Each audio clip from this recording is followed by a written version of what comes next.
Now I'm going to invite to the stage another good friend, Wayne Frederick. He was the sort of once and future president of Howard University. I knew him when he was president of Howard University. I saw him the other day in Los Angeles at the Milken Institute, and he's president of Howard University again. Wayne, how are you? Good. You know you got to raise a lot of money in that job. I do. You know, to basically quote Dave Schweikert, the math matters when you're running a big university, right? Pass along a hat. Yeah, you're welcome to do that. You know, I'm open to anything here today. Wayne, just so you know, we're here is talking about the pipeline problem. And really, you know, I think it's part physicians, it's the ecosystem, it's scientists, and part of the, you know, the question out there is, are we tending to our talent pool well enough? Are the incentives aligned for people in this space? And, you know, I'm a pretty graphic guy, and I kind of look at the topography of everything in this country is changing at the same moment. It's like the mountain ranges of health, the big rivers, you know, all of them are moving around. So as you kind of in your role, and I want everybody to know that you yourself are a doctor in the healthcare space, but you have a lot of responsibility. What do you think the bold bets are that we need to make in dealing with our pipeline issues? Yeah, so thanks for having me. You know, a couple of things. I think the first is we have a very physician-centric system. I think we need to relook at that. We need to make the patient really the center of our system. For a long while, physicians have been the center of our healthcare system. I think that's a mistake. If you put patients back at the center and then you think of, you know, physicians, you think... What can make that happen? PAs. Well, you know, part of it, I think, is rationalizing how we provide care, where we provide care, and making it, you know, having us come to a recognition, some reckoning rather, that if we have people get their care where it's most convenient, it will also be most economical. So for instance, we all go to the pharmacy for one reason or another, and our pharmacists are really well trained. Pharmacists can actually do a lot more things than we allow them to do in most jurisdictions. Did you know that Congressman Schweikert was one of the big movers of telehealth? I did not know that. But you didn't know that? I mean, yeah. and so where does telehealth and kind of the new tech interfaces fit into the picture? Yeah. And I'll just share one thing. I happen to know a little bit of HIV prevention, right? And so one of the things that's happened is there are distributors of Gilead products and whatnot out there. They said the big thing to get young people onto HIV prevention was getting them out of having to go to a doctor. That doing a couple of clicks on a phone has changed the map of the adoptability of that pharmaceutical. Yeah, I think you're right. I mean, we live in a country where a good bit of the country actually has to travel more than 60 miles to get oncologic care. I'm a surgical oncologist, and so the average person who gets cancer in this country has to probably travel at least about 60 miles. And so when you think about that, especially if somebody's getting chemo and they're getting it 4 days a week or 5 days a week and doing that every single day, it's not as convenient. So to your point, telehealth and using some of those other inputs is important. The other thing I think about technology in terms of how we can deliver care better, and I think he was alluding to this, the reality is if you come to see me as a surgical oncologist, you know, you're probably going to spend 15 minutes, an hour with me, and I'm going to get a snapshot. I'm going to ask you, you know, how has your health been recently? You're probably going to think of the best things you ate recently and say, you know, I've been eating well, et cetera. Versus if you came to see me and all of your data that's collected from an Oura ring or glucometer, all of those things were downloaded ahead of you coming, that's a real visit, right? That's a different visit in which I get data over time, and I don't just get this one snapshot when you're in my office or a blood draw that was done, you know, a few days before. And I think we have to move to that, you know, where we use the technology and, more importantly, the data input and really get that data input. And that impacts the pipeline. So when we think of who should become you know, healthcare provider in the future, I think we need to really think about, you know, who those students are. And those students have to be able to interact with data, et cetera, in order to do that, not just be science. You know, you and I have talked about this before, and I know we've got a lot of patient advocates here, but one of the big, you know, realities of American healthcare is how uneven it is, and it depends on what zip code you're in, what you get. We were talking a little bit about Baltimore, you know, at a breakfast I was hosting this morning, and that you go across the zip code and you can have 20 years life expectancy difference depending on where you fall around that city. And you got Johns Hopkins in the middle of it. And you're a major leader among HBCUs, historically black colleges and universities. I have been told over and over and over again, one of the things that breeds distrust between certain communities in America's healthcare system, and they don't see themselves in it. Can you fix that? Yeah, I think we can. Right here in D.C., if you're a black man who lives in Ward 7 and 8, you live 22 years less than a white woman in Ward 3. And literally in between that is the capital. And those two wards are 6 miles apart. So we have a problem right here. But when you look at even Howard University's med school and you look at the zip codes from where the students come from, I would be hard-pressed to tell you how many students come from Ward 7 and 8. So we have a dearth of physicians, but we aren't necessarily recruiting there from a pipeline point of view, from middle school all the way up. And I say middle school because on Howard's campus, one of the unique things on Howard's campus is we have a middle school that's focused on math and science. And so we have now created a pipeline from that middle school all the way to our medical school. But a lot of the kids in that middle school finally are coming from Ward 7 and 8, but that was not something there before. So to your point, we've got to look at where we have these medical deserts, and we have to start creating systems to allow those students to get interested. And to do that, you've got to interest them from the time they're in middle school. If you don't get them by that time, you've kind of lost the opportunity to recruit them. What are the biggest things in your way of succeeding? I would say, right now, the first thing I would say is cost. The cost to go to medical school, my average student at Howard University leaves probably with a debt of about $200,000 to $250,000. They leave with a debt of $250,000? Yeah. And so when they make decisions about residency, a lot of times they're making decisions also based on finances, not just based on passion or aptitude. They're making decisions on, I don't want to have to pay this when I'm in my mid-30s or even when I'm 40. So I'm going to go do a residency program that will get me out earning money sooner, and I'll pay this debt down, versus going and doing neurosurgery and spending 9 years of training, right? My daughter is a rising junior in college, and she's pre-med. And every time we have a conversation about how long it took me to train, she thinks that's crazy, right? Because I did 5 years of a surgical residency, I did 4 years of research, and then I did and in those 4 years of research, I did 2 years of a surgical oncology fellowship. So 9 years after I left medical school, I was actually How many of you were doctors? One way or another, there's some real doctors who get a doctor up here. So I'm going to upset you. But it's unintentional, okay? But I'm just interested because the doctors I know are great human beings, and of course, you can't say should replace doctors with robots or anything. But around that process, are there things that can be automated that can make that doctor's life, particularly those, whatever kind of doctor they may be, and surgeons and others, vastly easier with coming technology? Is that part of the bold bet for it? Because when I'm listening to you about the cost, the years, can't we offload some? Can't we get a human being in 2 years and make the rest automated? Yeah, so this is not going to be popular probably for the doctors in this room, but I am one of the, I would say, few education administrators who think that what we do now is a little bit archaic. Most medical school curricula in this country do not. You didn't say that very loudly. I want everybody to hear it. I was trying to whisper. But if you look at most medical school curricula, it does not include artificial intelligence. And to not have that in 2026 to me is crazy, number one. Number two, my physician, I don't necessarily think my physician has to know every nerve, every blood vessel, et cetera. What they must know, I think, to be a good physician in the next 3 years. Do we have mics in the room? Do we have a mic in the room? Where's my team? Do we have a mic in the room? Yeah, get a mic. Run it to this guy in the middle here, the tie. I just want to get his. He's the first person I picked on this morning. Good morning. I don't know who you are, but it's nice. No, in the middle. Go in the middle. This is Vincy. Give her a round of applause because she's going to get some steps in today.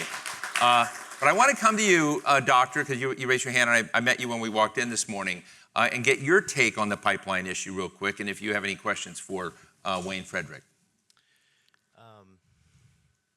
Well, I'm a trained anesthesiologist. That's what I did for 35 years. So, past tense. Yes. You're not putting people under anymore. No. Yeah. I do think one of my biggest things is I think healthcare has become a profit issue.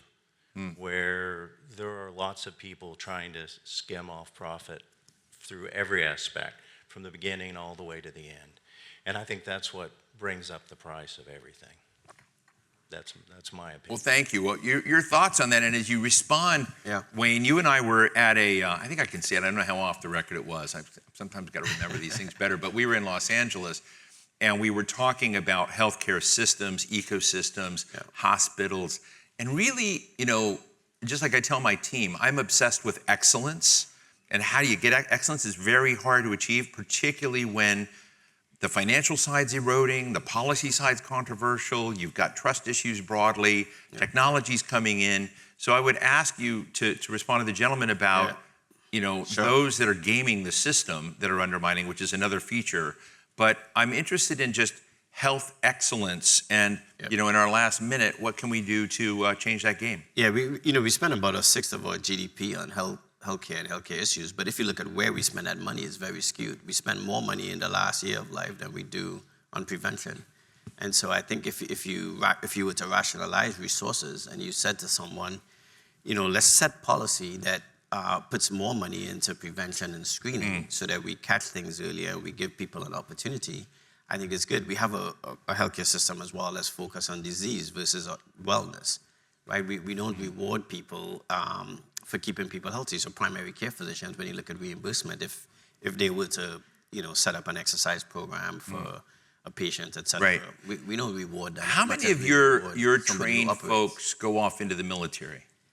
I would say probably less than 5%. You want more to go in? Not necessarily more to go in. I would say what I want is for more of them to go to diverse areas. Military being one. But also more people to go to rural areas, more people to go to underserved populations, et cetera. Because that's the other thing that's skewed, right? If a black man lives 22 years less, think of what we could do to our GDP in this country if we raise that life expectancy by 5 years. Right? Can you hang out a few more minutes? Sure. Why don't you move over to that side of the couch? Because the reason I ask about the military thing is one of my favorite congressmen is here.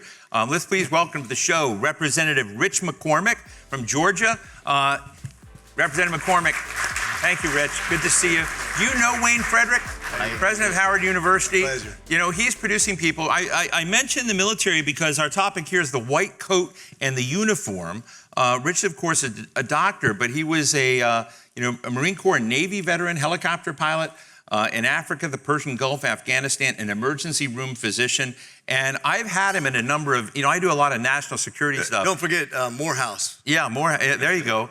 And so we've had a lot of conversations about national security stuff, NATO stuff, and Rich always brings up basically the heroes in healthcare that are serving the country, that are out on the field, that are kind of doing great things. And as we kind of look at that, I wanted you to meet Wayne because, Wayne produces right here in town very important. We were talking about the pipeline, so I'm interested in the pipeline as well in the military side. But why don't you, as we're thinking about bold bets and taking risk in healthcare and rearranging this, would love to get a sliver on what you think we need to do or can take advantage of the backbone of the healthcare of the Department of I used to call it Department of Defense, I guess Department of War now.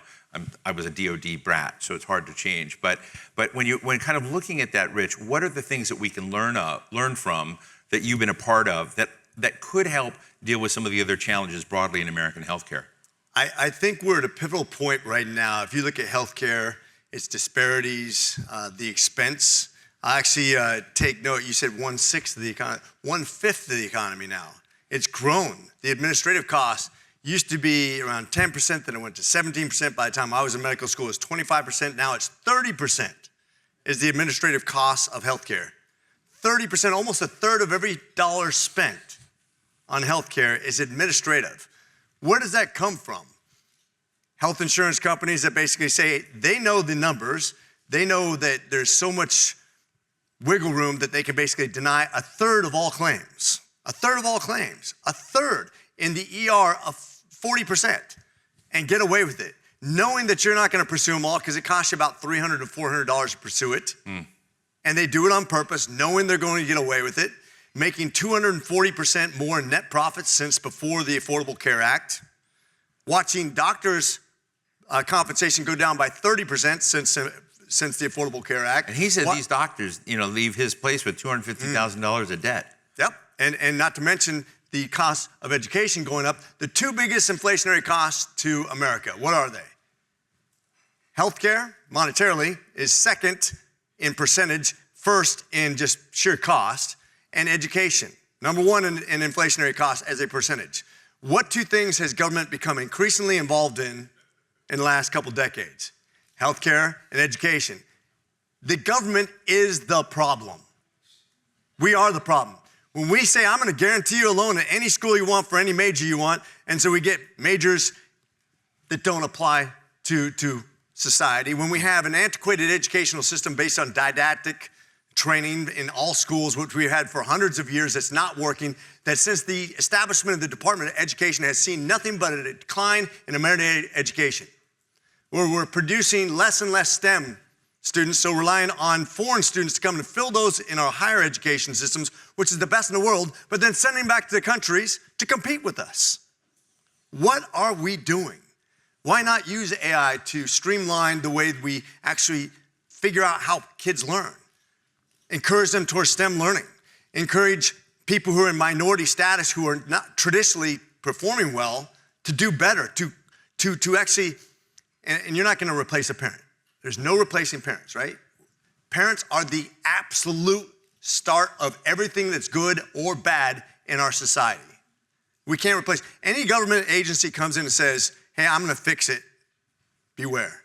We're not the solution, but we can help in many ways. And I think if we can start forcing our people towards using AI in the way it was intended to enhance us, to enhance our billing. Real quick, Wayne, is there a way, I'm just in the university format, are you using AI to supercharge your training? Are there ways to bend the cost curve from your perspective, as Rich is saying, in the AI space from a university perspective? Yeah, yes, absolutely. I mean, when you look at the university course in higher ed, a lot of it is bureaucratic, and now you can use AI for a lot of those things, right?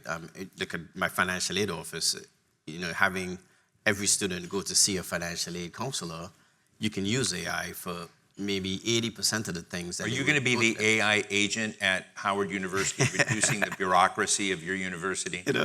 I think there's a lot of fear mongering around that it would replace people. What I would say is it gives us an opportunity to retrain and reclassify what people do within a system such as higher ed, so that you can take away some of those administrative costs and really focus on, what we want people to focus on, which is how they learn. How many, I didn't see when you asked how many doctors are out there, how many doctors out there?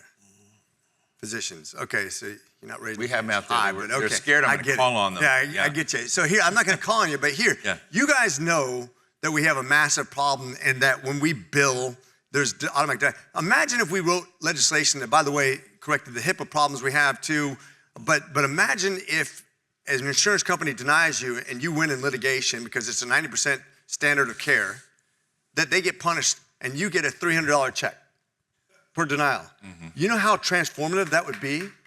Yeah. Think about how that would be. Yeah, the doctor's like, F yeah, right? I don't know, I forget what the F means, but anyways, the point being, imagine how transformative it would be. You could reduce the administrative burden from 30% down to 20%. Imagine what 10% of $5.4 trillion is. That's how much we spend on healthcare, by the way, $5.4 trillion per year. And I would argue that $1 trillion of that is wasteful. That's the GDP of most countries. So Rich, so I pretty much agree and align all with the things you're saying. What I don't understand is why so much money is chasing the unproductive parts of the healthcare ecosystem. Yet when you look at future science investment that the US government has traditionally supported, there's a ton of slashing going on in that right now, which to me is, how we got the internet, how we got, GLP-1, how we got, various kinds of things out there. Are you worried that we're preserving the crappiest parts of the healthcare system and we as a government are slashing the things that might actually give us the next big leaps? 100%. What holds back progress is lack of competition, whether it be in the insurance agencies where we have overregulation, the EMR industry, where they can't access, where we can't communicate, litigation. We have about 10 times more lawyers than doctors in Congress. That's a problem. Because once again, there's a conflict of interest. But if you look at the advancement of anything, it's always through competition. That's what's made America great. When we regulate ourselves into oblivion and when only a few companies can fulfill the regulatory burdens, that's why now, since the Affordable Care Act, half of all physicians in just a couple decades have gone from private practice into hospital systems, whereas 30% more expensive. And by the way, we're punishing you every year with decreased Medicare and Medicaid reimbursements. We are part of the problem again. And I think to answer your question, we need to start thinking outside the box. And we really need to get serious. The problem is the biggest lobbyist groups in DC have the most money. Where's the most money? What do we spend more on than healthcare? Nothing. The bigger something gets, the more inefficient it is. Ask the government, right? We have a tremendous amount of waste, fraud, and abuse we can't get rid of because why? You have so many people wetting their beaks in a $5.4 trillion industry. We spend no more money than healthcare on anything. 30%, over 30% of our budget, our non-discretionary budget is spent on healthcare. 18% on Medicaid, I think, and 17% on Medicare, or maybe reverse that. But it used to be Medicaid was all state run. It used to be 1/3 of all spending by government was federal. Now it's 2/3 and increasing. And we're in 30% deficit spending per year. You think your kids aren't gonna pay for that? You don't think that's gonna come, that bill's gonna come to pay within the next 6 years? You watch. Medicare will go bankrupt, Social Security will go bankrupt. It's predictable, and we will falter as a country when we can no longer pay the debt servicing per year. It's happening. Get ready for it.